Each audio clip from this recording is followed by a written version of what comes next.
राजौरी आतंकी हमले की पीडीपी अध्यक्ष महबूबा मुफ्ती ने निंदा की है। उन्होंने कहा कि इस प्रकार की घटनाओं का उद्देश्य हिंदू मुस्लिम एकता को नुकसान पहुंचाना होता है।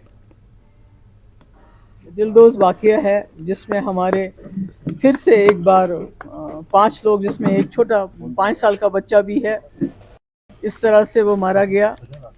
और इस वक्त हम क्या कह सकते हैं, इसकी हम मजम्मत करते हैं और साथ ही क्या कहें, ये तो अल्लाह ताला बेहतर जानता है कि जो उनके घर वाले हैं उनके साथ हम हमदर्दी करना चाहते हैं और अल्लाह ताला से दुआ करते हैं उनको सब्र और तहम्मुल दे अल्लाह ताला इसको बर्दाश्त करने की। ये हमारा ही नुकसान है, जम्मू कश्मीर के लोगों का नुकसान है। जब भी कोई जम्मू कश्मीर का बाशिंदा मारा जाता है, चाहे वो हिंदू हो मुसलमान हो, वो हमारा बाशिंदा है। तो इसमें क्या करें, अफसोस के बगैर और क्या कर सकते हैं। हमको तो पिछले 30 साल से यही देख रहे हैं, इधर भी बंदूक इधर भी बंदूक, बीच लोग मारे जा रहे हैं। हालात ठीक करने का दावा किया जा रहा है, लगातार इस तरह के इंसिडेंट्स होते हैं। देखिए, ये बहुत ही अफसोस की बात है कि इससे पहले राजौरी में आर्मी कैंप के बाहर 2 लोग मारे गए और आज डोंगरी में ये वाकया हो गया। ये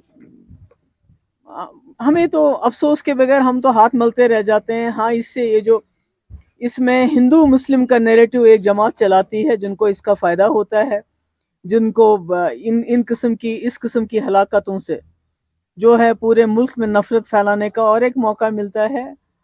और ये बहुत बहुत अफसोस की बात है। मैडम, राम के लिए महबूबा सॉरी, भाईचारा कायम रखने के लिए महबूबा मुफ्ती का कोई फैसला नहीं, ये तो है ही, जम्मू कश्मीर जगह ही ऐसी है जहाँ पर हिंदू मुस्लिम सिख बौद्ध सब सदियों से इकट्ठे रहते आए हैं। और हमारा हिंदुस्तान के साथ इलाक़ की बुनियाद भी यही है कि हिंदुस्तान एक सेक्युलर मुल्क बना।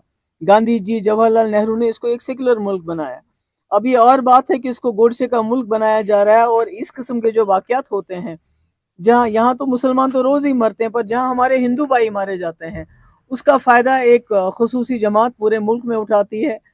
मुस्लिम नफ़रत फैलाने में उनके ये बहुत ही काम आते हैं इस किस्म। और राजौरी